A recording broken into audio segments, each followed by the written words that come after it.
Hello crafty friends, I'm Lynn from Studio Kato and I'm so glad you're joining me again today. It's Friday, so I'm back with another Casual Friday episode on my channel. Today's card is super simple and easy to make, and you don't even have to do half of the work I did. I am using a stencil today, but you can use anything you want to brighten up your background. Maybe use some pattern paper or some watercolor techniques, anything you like to do. Now, I was lucky enough to win this stencil in a giveaway from the Jennifer Maguire herself, the queen of card making. So I am using a color palette that she would like, or at least I think so. She uses blues a lot. I don't really use blue a lot, but I had to do something to honor her in this card today. So I'm using a couple of Pinkfresh Studio inks. I will list all the colors I used in the description below, along with all the names of the products I used today. Now you may think I went a little heavy-handed on the tape holding my stencil in place, and maybe I did, but this is what I do because I don't have pixie spray, which is a spray adhesive to hold your intricate stencils in place so they don't shift around. And if you have an intricate stencil like this, or a stencil with lines that shift around a lot, the best thing you can do if you don't have one of those spray adhesives is to tape it down really well, as close as possible to your cardstock. Now I die cut a really small panel from that background, and I also trimmed down 4 extra thick pieces of cardstock to fit behind that and add some dimension to my card. I'm gluing everything in place with liquid adhesive, and it's a good thing I did. I am using the Barely Art Precision Craft Glue, and then I realized that I wanted that dark blue to be at the bottom. I like my dark colors to be at the bottom of the card because I find that they make the design heavier if they're at the top.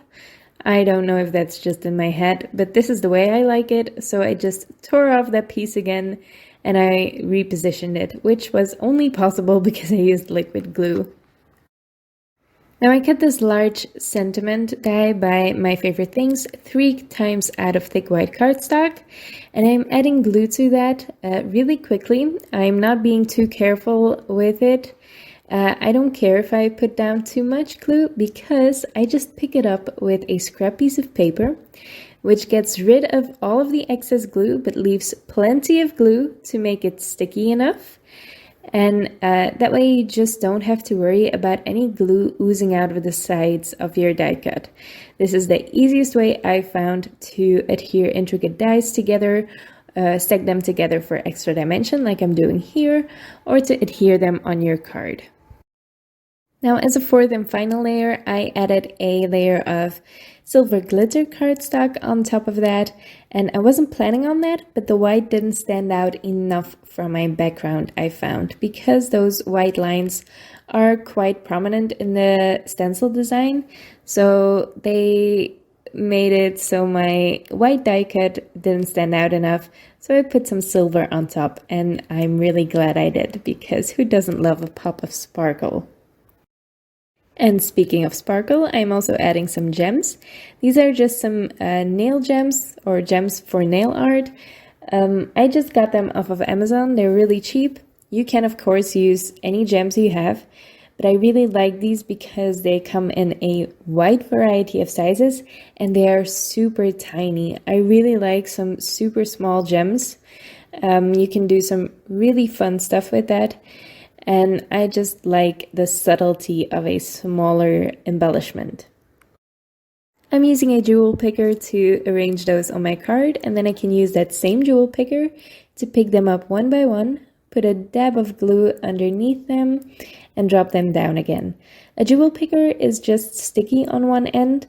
It's a wax end, so it stays sticky enough to pick up those gems, but it's not as sticky as the glue, so once it touches the glue, the gems will loosen from the wax and adhere to your card instead. It's really handy. Of course, I'm making a matching envelope, and I'm doing that out of gray cardstock. I'm just using my We Are Memory Keepers 123 punch board to fold that. This is an A2 sized envelope, because I made an A2 sized card, so and I'm just adhering that together with, again, the Barely Art Precision Craft Glue. I can then temporarily adhere that envelope to my work surface and adhere a stencil on top of that, and then I can do the same blend on my envelope as I did on my card. This is so easy and quick to do, and anytime I use a stencil or ink blending on my card design, I usually do the same on my envelope. It's a really quick trick to make your envelopes match your cards. That green ink is one of my favorite Pinkfresh studio inks. It's the Grassy Knoll ink, and it's just so bright and beautiful. I love it. And I really like how this card turned out. I'm happy I went with the silver sentiment die. I hope you like it too. If you did, make sure to leave a like on this video and leave your thoughts in the comments below. I would love to read them. I mentioned before that this stencil was part of a giveaway that I won from Jennifer Maguire.